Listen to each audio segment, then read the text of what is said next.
guys, it's Eli Knight with Knight Jiu-Jitsu and with Aperture, and there's something that I have people talk about a lot, that they want to know just like enough Jiu-Jitsu to be able to get off the ground, or they want to prevent going to the ground, or if they get on the ground, they want to get up as soon as possible. And I wanted to make a video to show kind of some considerations that you have to have, because that's not a bad idea. I mean, if you're a better stand-up striker, or you feel like you have a better chance, or you feel like it's too dangerous in the context that you're in of the fight to be on the ground for any extended period of time, you at least still have to know how to be able to get back up safely, because if you get back up just any old kind of way, then sometimes you'll receive too much damage getting up. You might trip, the guy might get a hold of you, drag you back down, and actually gain the advantageous position on top of you. So I wanted to look at structurally some things that keep you safe as you're going to get up from the ground. And we're going to take this positionally.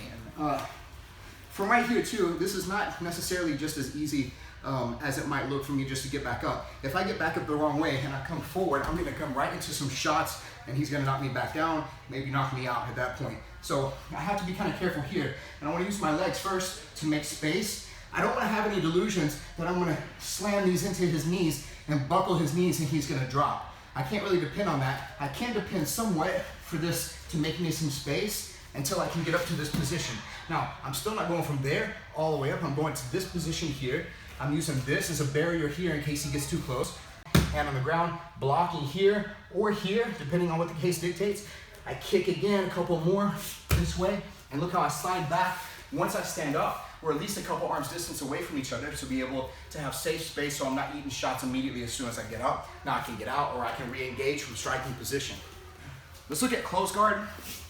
If he's inside here, and again, I would like to try to keep him down like this here and not ever allow him to get the posture up. If he gets the posture up, then we go here like this. I can scoot away, I can maybe kick and then stand up. But what if I want to get up and I don't want to allow him the potential of that space to where he could potentially strike me from there? So what I want to look to do from here is I want to get out in this position. Again, that's a really good striking opportunity for me. I can hold him here for a little while and throw my own strikes, right? Or I can come through, get my overhook in this position here, and then use, because my foot is on the hip on this side, I come out, get this way, stand back up, I can throw strikes here, here, and then I'm up and I can get out again.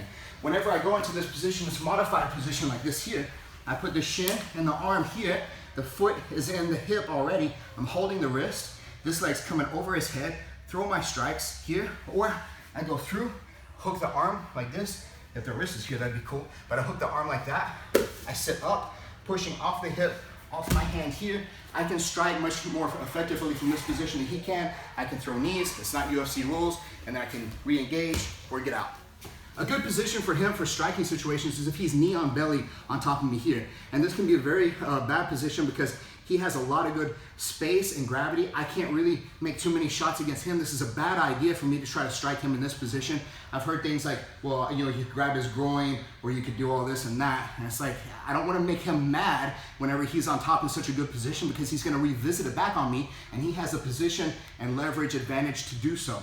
So what I want to mainly concentrate on here, if he's in a striking situation on knee on belly, is to cover my face here this way. I may have to cover a bit and eat a few shots, but from this cover here, what I'm going to do is I'm going to keep this cover like this, and I'm going to duck this elbow underneath his leg here, and I'm going to catch my knee that's going to come underneath too. So what that looks like is this. I go here this way, I duck in, I grab my own leg here, and then I use that to pull him across this direction. From there, I can look to try to stand back up. Now I'm on top and I can get out again. Let's look at the detail just one more time here that gets me out of that position.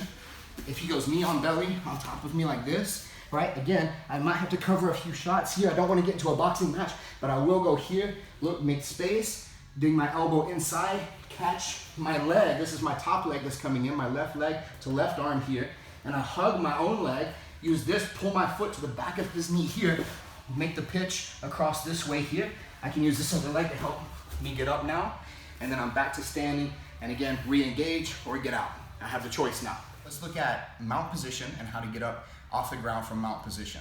So if Dustin has me mounted here, from this mount position, there's different kind of escapes that I can do. But again, like I want to make my escape while his hands are still on the floor so that he doesn't start to sit up and rain down punches, and then I have to cover and then possibly make my position worse. So the one I want to look at today is I'm going to go here and I'm going to cup on his hips and put the palms underneath the hips like this. Keep my elbows in nice and tight. I want to bridge my hips up nice and tall here this way so that whenever now I can come in and I want to move one leg inside, the other leg to the outside like this. So what I'm doing here, one leg in, the other foot comes around to his hip. So now I'm gonna pick up his leg here, and then I'm gonna use that to get back up. Once I get up from this position, if I still have his leg here, now we're talking about fighting situations here. So I can throw strikes, I can pass the leg, and I can get on top of him possibly.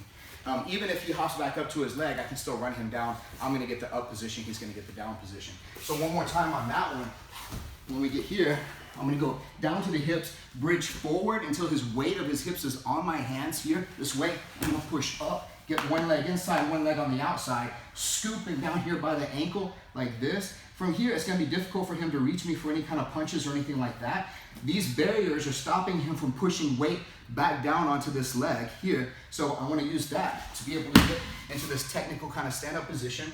Holding here and here, I stand up to this position here, run him down past the leg, and then I can strike, and then if I need to get out, then I get out from there. If he's got side control, like this, and from this side control, I want to block the immediate threat here of this strike, because this is going to be his most clear and present danger that he presents to me. So I'm keeping this pinned against his body. If he wants to get this arm loose, he can retract back this way here, in which case I can still block this way here, or I can follow. He can also throw this to the other side. If he goes to do that, I want to fill this wedge here, switch this hand to be able to push him off of me like this. And then from there, now I can get back up, or I can get on top of him and throw my own strikes or get my own position for submissions and whatever. If his arm does make it to this other side, there's a few things from here that I can put into place to make a little better opportunity for myself. So one of them is I don't want him to be able to elbow me in the head right here. This is going to create a lot of damage, so I'm going to stick my head close to that tricep and that shoulder. Now I have to also think about the consideration of him wrapping for a guillotine, but my primary concern is eating that elbow right now. I'm up on my side, so I'm not being smashed too flat. I'm blocking here so he doesn't knee me in the face. This isn't necessarily strong enough to stop it, but if I'm attached to it, then I can monitor and I know how to better stop it this way. My rule that I try to use here is that if I can keep this 90 or greater, I'll be attached to him. If I can't keep this 90 or greater, I'll attach it to my head here like this and do like a big nose cover. If over here on this side, I'm worried about this arm throwing the big shots, so that's why I'm going for this big underhook like this, so if he makes that space, I can accentuate that space here to be able to maybe shoot out the back door like that. Here, he's got both arms over, I'm blocking the leg, blocking the arm, reaching underhook on this side. I'm gonna bridge, throw this arm up, leading the way with the pinky, this way here to throw him off of me. Then I come up here, and get this position this way, make my own damage, and come up, more strikes, and get out. So guys, these are some considerations for whenever the guy on top is able to strike and he's able to do whatever he wants. And I just want to get up off the ground as fast as I can. And this is how to do it safely, structurally strong, and not receive too much damage on the way up or trip and let the guy get on top of me. So let me know what you think about these guys, and keep watching Night Jiu-Jitsu and Aperture.